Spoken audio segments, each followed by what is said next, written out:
Pascal, we're getting out of here, Rapunzel said, and then kissed the chameleon. Rapunzel had just finished a painting she did on her bedroom doors. She had painted birds in a variety of colors.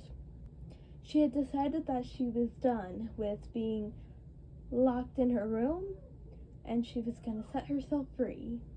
That night, it was time for Rapunzel's plan to escape her tower to take effect. Cassandra slowly left the castle, upset about everything that had been happening. As she made her way towards the building, she heard squeaking. She looked up to see Pascal. He was holding something which he tossed up to Cassandra. It was a note. Cassandra read it. Rapunzel had been locked up and was trying to escape. Cassandra was ready to help her friend. This was going to be fun. Quick question. I'm not sure that I see the part of Rapunzel's escape plan that specifically says I have to be the one who gets launched from a catapult, Eugene said as everyone was preparing to help Rapunzel escape.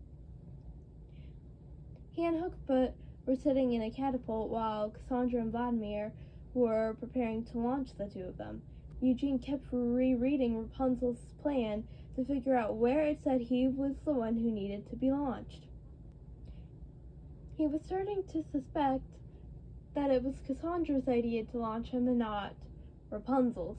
What was Cassandra going to do to him next? Have Elsa freeze all of Corona so he would have to live in snow? Keep looking, Flyboy. It's there, Cassandra said, referring to where it said Eugene had to be launched from the catapult. Eugene still believed it was Cassandra's idea to launch him and not Rapunzel's. I'm sorry, weren't you supposed to be halfway to a convent by now? Eugene asked. Yeah, just my luck. Must have taken a wrong turn somewhere, Cassandra said. Inside the castle, Lance and Anna approached Rapunzel's bedroom, where Pete and Stan were standing guard. Oh, okay, whoa, Pete said, after seeing all the gifts Anna and Lance were carrying. Present delivery for the princess, Anna said. Sorry, no one goes in or out, Pete said. Lance, Anna, I know what you're trying to do. Frankly, I don't blame you. We don't want to see the princess locked up either, Stan said. Lance gasped. Wait, are you insinuating that we are trying to break the princess out, he asked. Well, I'm just embarrassed for both of you. Well, Stan said it, so Pete trailed off. We assure you that there's nothing but gifts in these packages, Anna said, setting down her stack of gifts. Lance set his down too. Have a look, he instructed. Pete and Stan began opening the gifts Anna and Lance had brought with them. They were all real gifts. While the guards were distracted looking through the gifts, Rapunzel opened her door and slightly peeked through. The plan was working. Rapunzel smiled and Lance winked. Anna smiled too. Rapunzel closed the door. Stan took a nightgown out of one of the packages. Pete took out an accordion. He gasped. An accordion? I have always wanted to play one of these. Well, what's stopping you? Lance asked. I would love to hear you play, Anna exclaimed. Stan, wasn't I just saying? Pete began. He was just saying that, Stan said. We want to start a band called the On Guards, you know. Do you get that? Pete said while playing the accordion. Anna giggled. Inside her room, Rapunzel was listening to Lance, Anna, and the guards. She gave a thumbs up to Pascal. Pascal climbed out the window and kept changing colors from yellow back to his normal green color. Cassandra saw it. That's our signal. Ha! I knew it. There's nothing here that says I have to. Eugene was interrupted by Cassandra. Oop, my mistake. Wait, no, Eugene exclaimed as Cassandra was about to launch him, but it was too late. She did. Eugene and Hook Foot went flying towards the tower where Rapunzel was. Man, that felt good, Cassandra said. Eugene and Hook Foot kept flying until they crashed into part of the castle. Eugene used his grappling hook so he and Hook Foot would be able to climb to the tower where they needed to be. Are you ready? Eugene asked. Nope, not in any way, Hook Foot replied. I'll take that as a yes, Eugene said. He and Hook Foot grabbed onto a rope and swung to the tower. Holding onto the rope, they spun around a few times. The rope began to spin them faster and faster.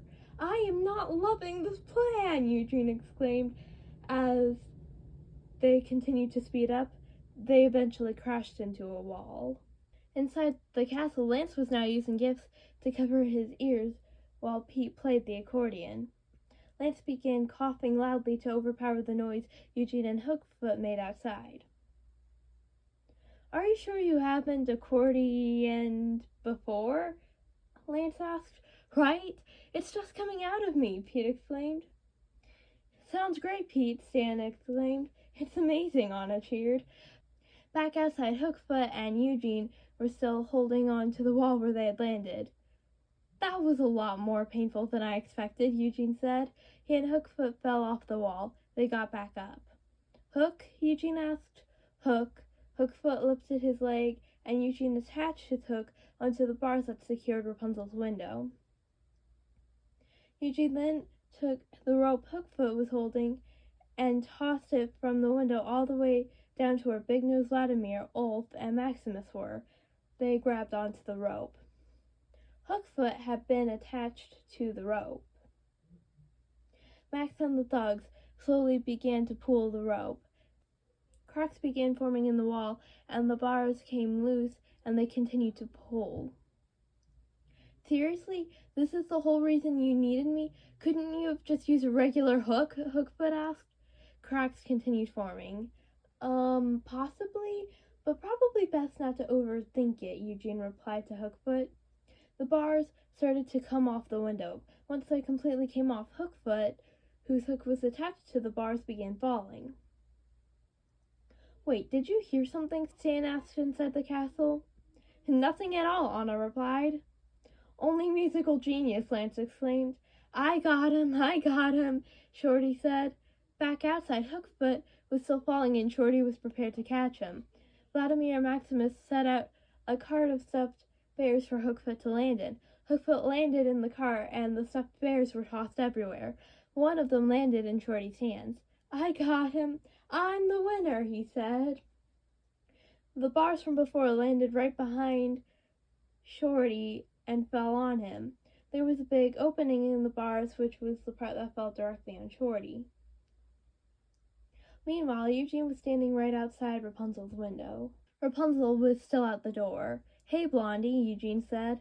Rapunzel turned around. "Eugene!" she gasped. She ran towards him.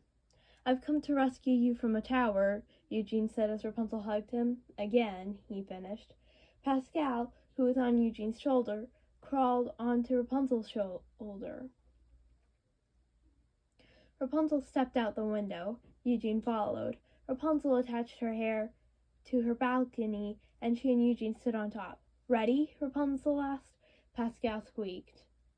Eugene grabbed onto Rapunzel and they jumped.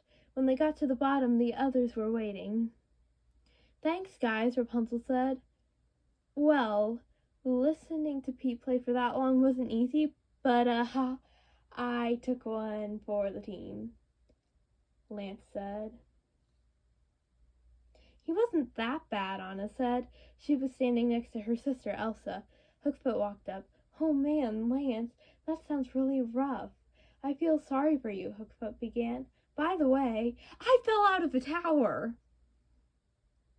"Okay, everyone, I'm not sure what Varian is planning, but we really have to," as if on cue, Rapunzel stopped talking when she saw fog heading for the castle. The fog was soon in the courtyard, making it harder for everyone to see. Everyone began coughing. "What is this?" Eugene asked. "I do beg your pardon. I must be magical fish intolerant," Shorty said. "Varian did this, didn't he?" Anna thought to herself.